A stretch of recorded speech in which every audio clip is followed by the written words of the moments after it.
தூய்மையற்ற உதடுகள் கொண்ட மனிதன் நான். அன்பு தகப்பனே, உமது அழைப்பு என்பது உன்னதமானது.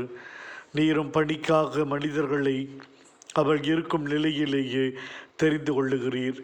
அழைப்பிற்கு அவர்கள் செவி கொடுக்கும் விதம், அர்ப்பணிக்கும் விதம், இவைகள் உமது தேர்ந்தெடுத்தலை நிர்ணயம் செய்கின்றது. உமது அழைப்பை உணர்ந்தவர்கள் தங்கள் வாழ்க்கையை திரும்பி பார்த்தார்கள். நான் யார், எப்படி வாழ்கிறேன், ஆண்டவரின் அழைப்புக்கு ஏற்ற வண்ணம் என் வாழ்க்கை இருக்கிறதா என்று பார்க்கும் பொழுது நீர் அவர்களை தகுதிப்படுத்துகிறீர். ஏசையாவுக்கு அழைப்பு வந்த பொழுது தூய்மையற்ற உதடுகள் கொண்டவன் நான் என்று தன்னை திரும்பி பார்த்தார். சீமோன நீர் அழைத்த பொழுது, ஆண்டவரே, பாவி என்னை விட்டு போய்விடும் என்றார். ஆண்டவரே, அவர்கள் தங்கள் தகுதியின்மையை உணரும் பொழுது நீர் அவர்களை தகுதிப்படுத்துகின்றீர். நெருப்பு பொறியினால் தூய்மையாக்குகிறீர். மனிதரை பிடிப்பவனாக மாற்றுகின்றீர்.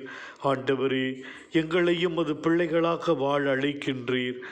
உம் திருமுன் நாங்கள் தகுதி உடையவராய் இருக்கிறோமா என எங்கள் வாழ்வை திரும்பி பார்த்து புதுப்பித்து கொண்டு உமக்கு ஏற்ற விதத்தில் எங்களுடைய வாழ்க்கையை அமைத்து கொண்டு வாழ இன்றைய நாளில் அற்புதமாக எங்களை வழிநடத்தும்படி வேண்டுகிறோம். ஆமேன்.